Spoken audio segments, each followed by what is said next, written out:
పెట్టాలి దీపం. కానీ కార్తీక పౌర్ణమి నాడు దీపం వెలిగిస్తే వెలిగించి వెళ్ళిపోకూడదు. కొవ్వొత్తితో అస్సలు వెలిగించకూడదు దీపాన్ని. ఎందుకంటే అది చచ్చిపోయిన జంతువు యొక్క కొవ్వుతో తయారు చేయబడుతుంది. వెంటనే ఆ దీపం అపవిత్రం అవుతుంది. కాబట్టి కొవ్వొత్తులతో వెలిగించకూడదు, అగ్గిపుల్లతో వెలిగించకూడదు.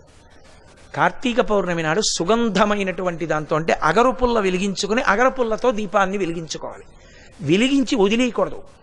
దాంట్లోకి వెంటనే అక్షతలు తీసుకుని చేత్తో పట్టుకుని దామోదరమావాహయామి అని కానీ త్రయంబకమావాహయామి అని కానీ రెండు మాటలలో ఏదో ఒకటి చెప్పాలి.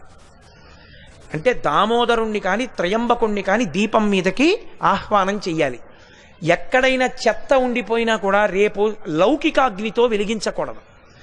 ఈ ఆవాహన చేయబడిన దీపంతో వెలిగించి ఆ దీపం దగ్గర నిలబడి ఒక మాట చెప్పాలి అందరు. కీటాహ పతంగాహ